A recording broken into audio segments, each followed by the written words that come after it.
چند روز قبل اس پارلیمنٹ میں، پارلیمنٹ بلڈنگ کے اندر، اس کے حدود میں جو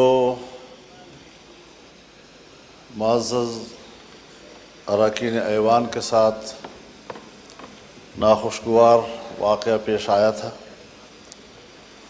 میں شدید الفاظ میں اس کی مذمت کرتا ہوں۔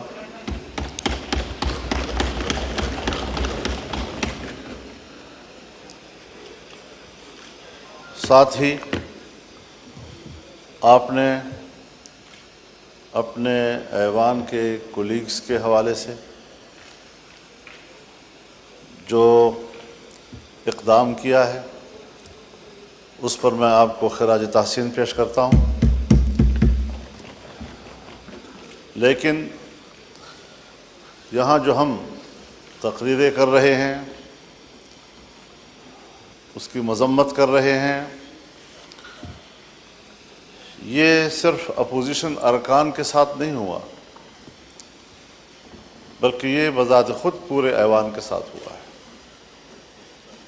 ہر رکن اسمبلی کے ساتھ ایوان کا تقدس وابستہ ہوتا ہے، اور جب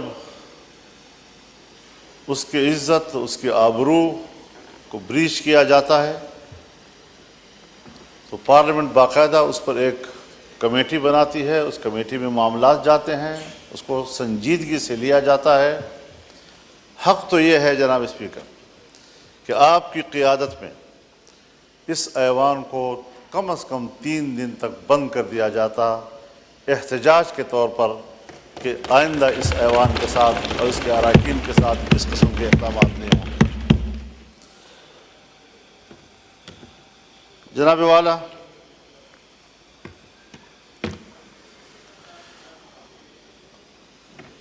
فروری سے لے کر آج تک اس ایوان میں ہم ابھی تک اس صورتحال سے باہر نہیں نکلے جب ایک رکن اسمبلی اپنی ذات اور اپنی ذات کی دفاع تک محدود کر دیا جاتا ہے تو پھر وہ ملک اور قوم کے لیے کوئی کردار ادا نہیں کر سکتا۔ میں پہلے بھی عرض کر چکا ہوں کہ ہمیں کچھ وقت پبلک کے لیے بھی دینا چاہیے۔ میں نے خیبر پختونخوا اور بلوچستان کے امن و امان کے حوالے سے بات کی تھی۔ شاید جناب اسپیکر آپ کے علاقوں میں اس کی حساسیت کا ادراک نہیں ہو پا رہا ابھی تک۔ جن علاقوں میں ذرا امن ہے، کچھ سکون ہے، وہ اس کا ادراک نہیں کر پا رہے کہ جو صورتحال آج خیبر پختونخوا میں ہے یا بلوچستان میں ہے۔ اللہ تعالیٰ اس ملک کو سلامت رکھے،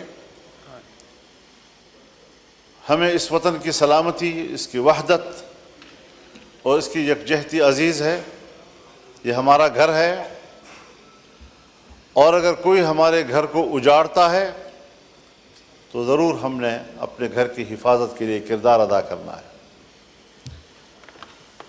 جس وقت میں اس سے قبل یہاں گفتگو کر رہا تھا 1 ہفتہ پہلے، آج وہاں کی صورتحال مختلف ہو گئی ہے۔ پہلے تو یہ مسئلہ تھا کہ پولیس کے بارے میں نے کہا کہ سورج غروب ہونے سے پہلے وہ تھانوں میں محدود ہو جاتے ہیں، انہیں باہر نکلنے سے منع کر دیا گیا ہے، ساری رات صبح تک مسلح گروہوں کے قبضے میں ہوتی ہے، سڑکیں ان کے قبضے میں ہیں، دیہاتیں ان کے قبضے میں ہیں، دیہاتوں کی مسجدیں ان کے قبضے میں ہیں، لوگوں کے بیٹھکیں ان کے قبضے میں ہیں۔ اور اس صورتحال میں آپ مجھے بتائیں کہ پھر ریاست کی رٹ کہاں ہے؟ فوج کہاں ہے؟ ریاست کی دفاع کی قوت کدھر ہے؟ کیا اس کا فرض صرف اس اسلام آباد تک محدود ہے کہ وہ اپنے مخالفین پر دعویٰ بول دیں اور کہیں کہ ہم ریاست کا تحفظ کر رہے ہیں؟ کیا عوام کی کوئی حقوق نہیں ہے؟ آج وہاں پر پولیس نے دھرنے دیے ہوئے ہیں.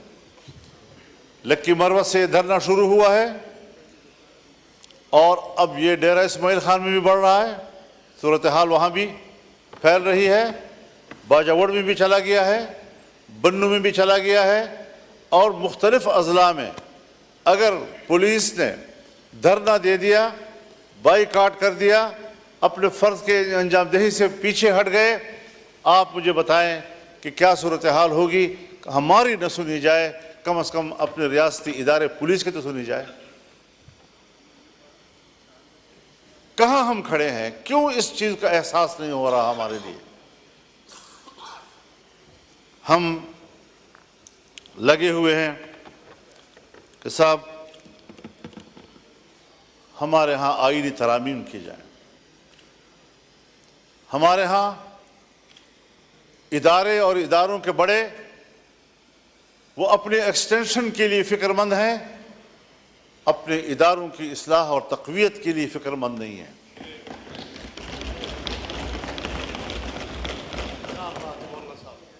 ایکسٹینشن کا عمل اگر فوج کے اندر ہے تب بھی غلط ہے, اگر عدلیہ کے اندر ہے تب بھی غلط ہے, اگر سول بیوروکریسی کے اندر ہے تب بھی غلط ہے. یہ تو کل پارلیمنٹ بھی مطالبہ کر سکتا ہے کہ 5 سال کے بعد ہمیں بھی 5 سال کی ایکسٹینشن دی جائے. ہو سکتا ہے جی. اگر کورٹ کو حق حاصل ہے, اگر فوج کو حق حاصل ہے, اگر بیوروکریسی کا حق حاصل ہے, پارلیمنٹ تو سپریم ہے, اس کو تو بدرجہ اولا یہ حق حاصل ہوگا. یہ روایتیں حضرت کوئی اچھی روایات نہیں ہیں, اور میں برملا اس بات کا اظہار کرنا چاہتا ہوں کہ اس حوالے سے ہماری پوزیشن بالکل واضح ہے. ہم اپوزیشن ہیں, اس پر اپوزیشن کا کردار ادا کریں گے, اور کبھی ہم اس ملک کے اندر ایک غلط روایت کی بنیاد نہیں ڈالنے دیں گے.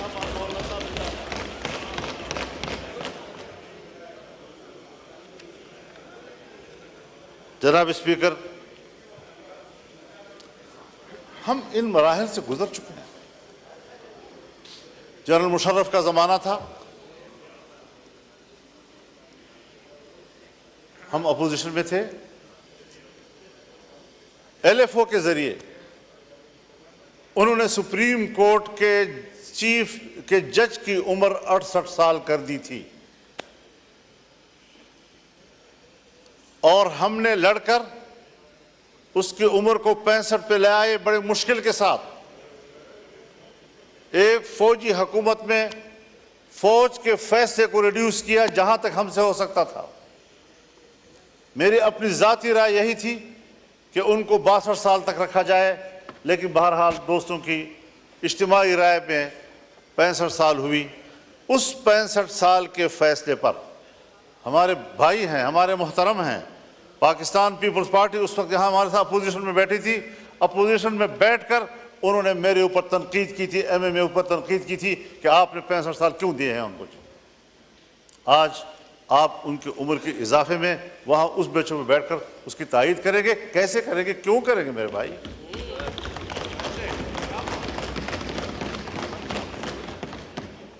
اصول ہوتا ہے, ہمیں کچھ اصولوں کی پیروی کی طرف جانا چاہیے. جناب اسپیکر, ہمیں تسلیم کر لینا چاہیے